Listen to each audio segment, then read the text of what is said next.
আমাদের channel help অনলাইনে স্বাগতম। আজকের ভিডিওজন তরুণ রাজনীতিবিদকে নিয়ে কথা বলতে যাচ্ছি, যিনি সম্প্রতি পশ্চিমবঙ্গের রাজনীতিতে আলোচনার কেন্দ্রবিন্দুতে পরিণত হয়েছেন।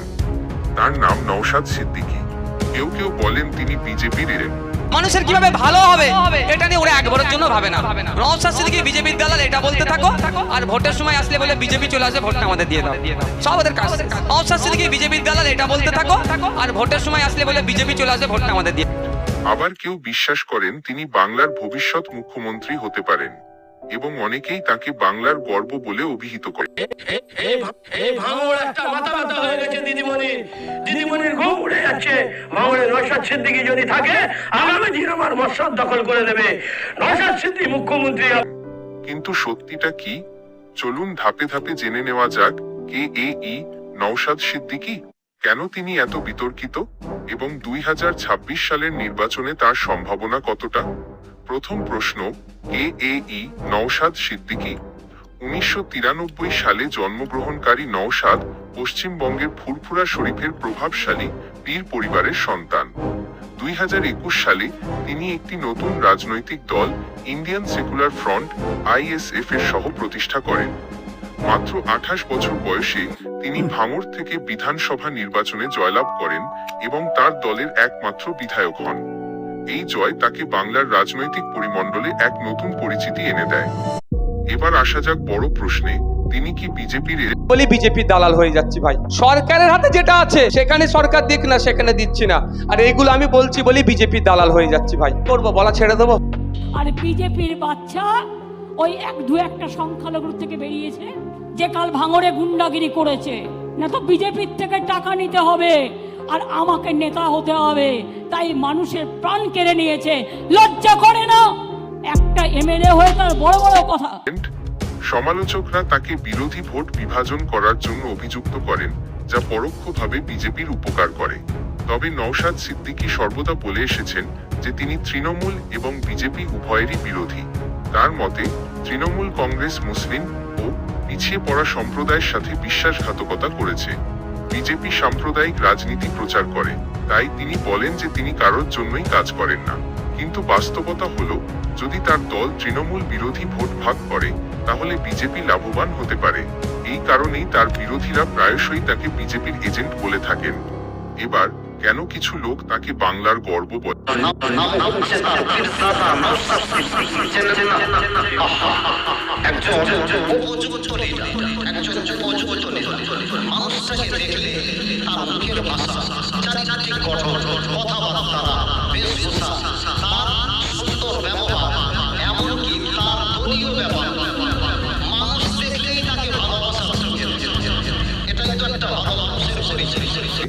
কারণ অল্প বয়সে তিনি রাজনীতিতে সাহসী পদক্ষেপ নিয়েছেন।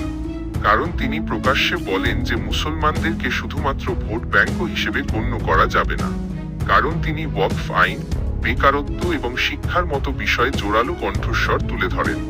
অনেক যুবক এবং প্রান্তিক সম্প্রদায় তাকে এক নতুন আশা হিসেবে দেখেন। তবে সমালোচকরা উল্লেখ করেন যে তার প্রভাব এখনো রাজ্যের কয়েকটি অঞ্চলে সীমাবদ্ধ, পুরো রাজ্যে নয়।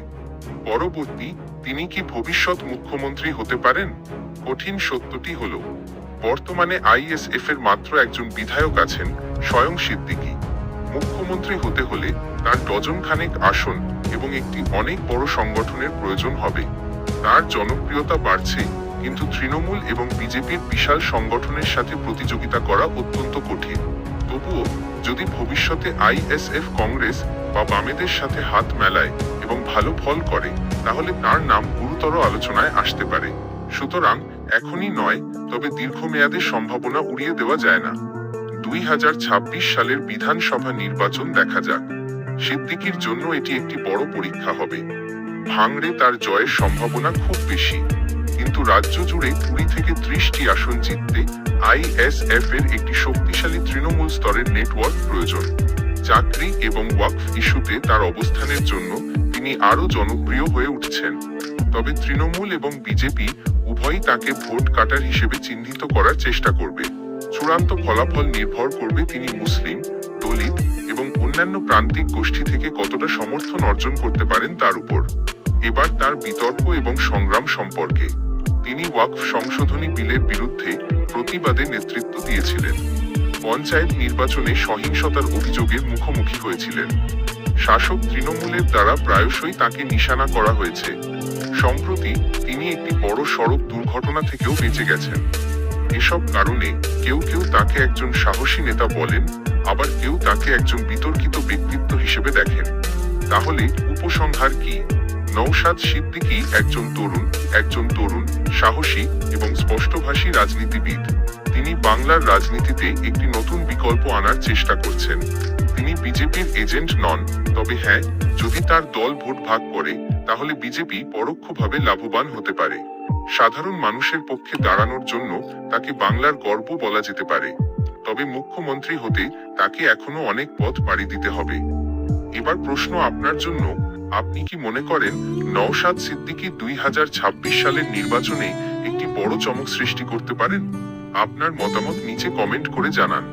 যদি AEBTOT আপনার ভালো লেগে থাকে তাহলে আমাদের চ্যানেল হেল্প অনলাইনকে লাইক, শেয়ার এবং সাবস্ক্রাইব করতে ভুলবেন না।